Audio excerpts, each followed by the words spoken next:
Preços da soja reagem positivamente à posse de Trump.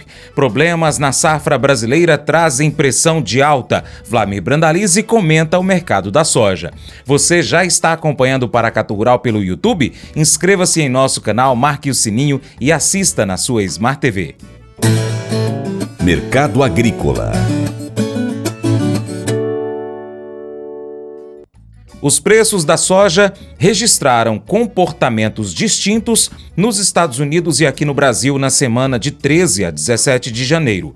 Segundo pesquisadores do CPEA, enquanto as cotações externas foram impulsionadas por estimativas de menor produção norte-americana e pela demanda aquecida, os valores internos foram pressionados por expectativas de safra recorde no país. De um modo geral, a liquidez esteve menor nos últimos dias no Brasil, uma vez que o remanescente da safra 23-24 é baixo e a colheita da temporada 24-25 ainda está no início.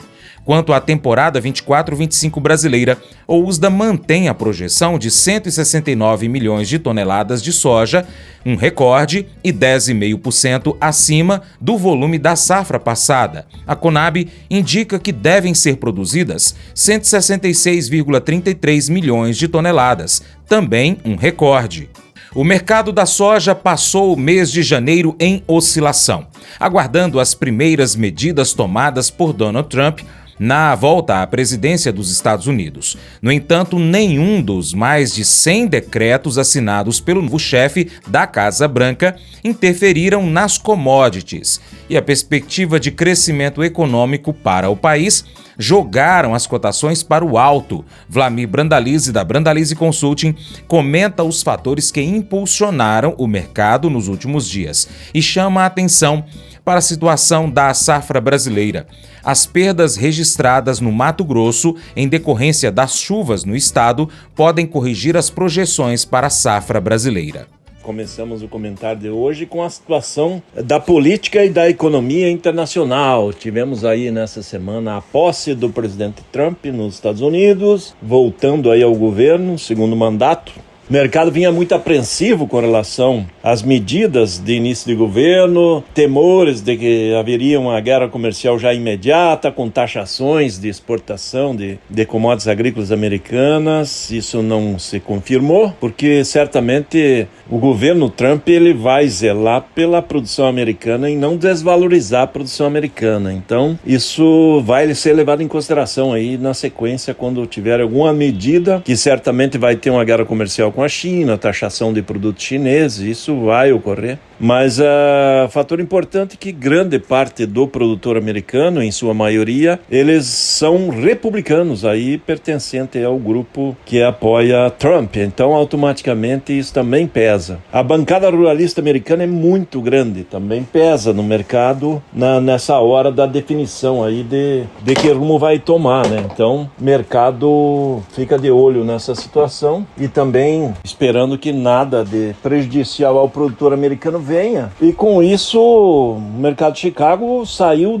da posse do Trump, que tivemos o feriadão da segunda-feira, que era Martin Luther King, e posse do presidente. E agora o mercado veio animado, conseguiu jogar aí o suporte praticamente para os 10,5. A resistência estava aí na semana passada nos 10,5, agora saltou para os 11. Estamos aí com um suporte muito forte, $10, suporte mais leve, 10,5 e suporte, resistência nesse momento de $11. Lembrando que o mercado mostra fundamentos importantes, porque há problemas na safra da América do Sul. A realidade da safra provavelmente é menor do que as projeções que têm circulado. Tem grandes perdas no potencial produtivo das lavouras desde o sul do Mato Grosso do Sul, passando por noroeste, oeste do Paraná, alguns pontos do sudoeste do Paraná, descendo parte de Santa Catarina, Rio Grande do Sul.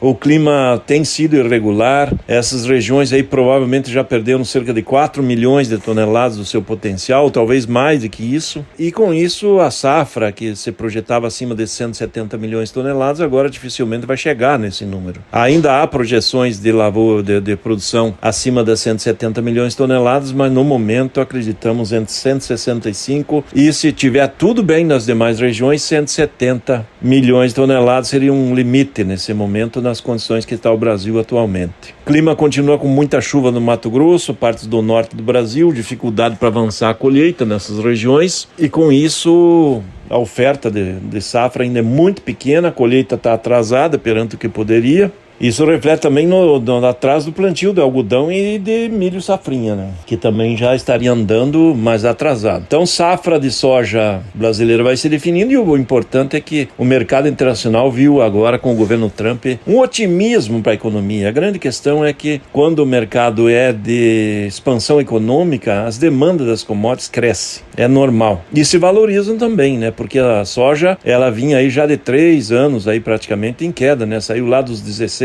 o bushel, vinha caindo, chegando a bater os $9 e agora começando a se firmar nos 10, 10,5, aos 11, provavelmente tem fôlego para furar os 11 para cima, principalmente na posição de maio e julho, grandes condições de furar esses $11 aí nos próximos pregões. O ambiente melhorou com a nova era Trump aí no governo e automaticamente os mercados animados. Certamente vem alguma guerra comercial com China, principalmente taxações de importações de produtos chineses, mas o principal ponto é que a China vai ter que continuar comprando grandes volumes, ou compra nos Estados Unidos, ou compra aqui. No Brasil também não tem toda a soja que a China precisa. E esse ambiente acaba nos trazendo aí uma condição de valorização da soja em Chicago. Lembrando que com o avanço da soja em Chicago também temos uma pressão sobre a questão de prêmios, né? No Brasil os prêmios aí estão negativos, na faixa de 20 a 35 pontos negativos nas posições aí de principalmente março e abril. Podem cair mais justamente pela concentração de colheita no mês de fevereiro e começo de março, né? E embarques aí, navio tendo que esperar.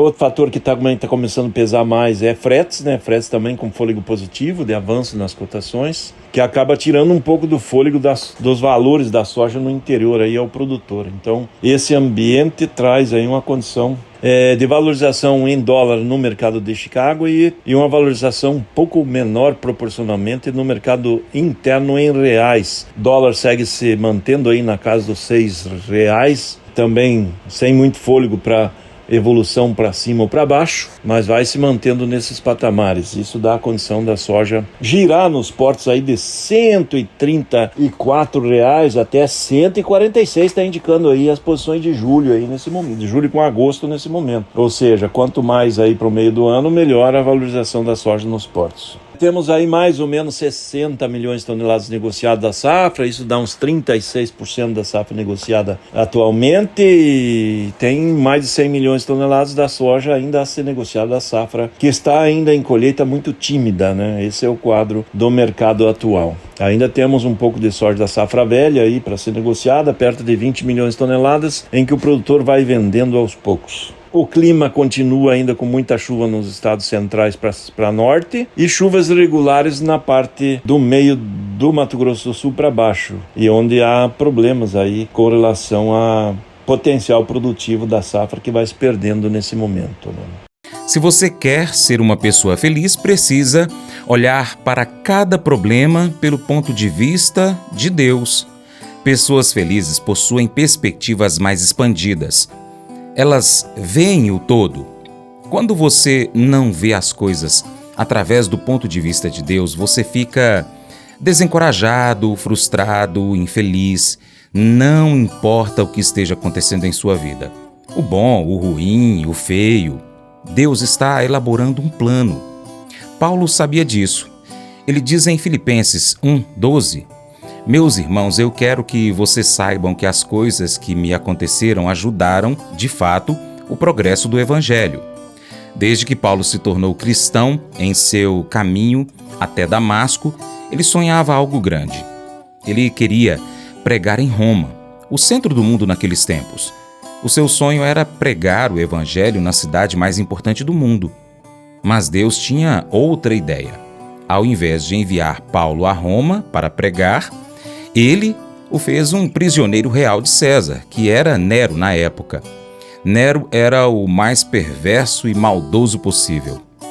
Como um prisioneiro real, Paulo, acorrentado às guardas reais 24 horas por dia por 2 anos, o guarda então era trocado a cada 4 horas. Ou seja, em 2 anos preso, ele pregou para 4.380 guardas. Quem é o verdadeiro prisioneiro aqui? quem havia feito o público cativo. Esse não era o plano de Paulo, mas o de Deus, desde o início.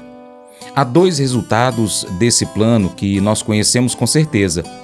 Filipenses 4 diz que, em 2 anos, alguns da própria família de Nero se tornaram crentes por conta do testemunho de Paulo na corte real em Roma. Além do mais, é difícil fazer alguém como Paulo parar. Na prisão, ele era forçado a permanecer calado e, como resultado disso, ele escreveu a maior parte do Novo Testamento. E eu imagino que deve ter tido maior impacto, A sua pregação no Coliseu, ou os livros que ele escreveu, como a Epístola aos Romanos, 1ª e 2ª Coríntios, Gálatas, Efésios, Filipenses, Colossenses. Esses 7 livros têm revelado Jesus a milhões de pessoas ao longo dos anos. Paulo sabia que Deus tinha um plano maior. E ele conseguia ser feliz porque via o que Deus estava fazendo através do seu problema. Sempre que você tiver um problema que está começando a lhe colocar para baixo, você precisa fazer o que Paulo fez. Aprender a vê-lo do ponto de vista de Deus. Pergunte assim: o que Deus está fazendo aqui? Qual é a situação como um todo? Qual é a perspectiva maior? Então você será capaz de enfrentar o problema com fé. Esse devocional faz parte do plano de estudos Hábitos de Felicidade do aplicativo biblia.com. Muito obrigado pela sua atenção, Deus te abençoe e até o próximo encontro. Tchau, tchau.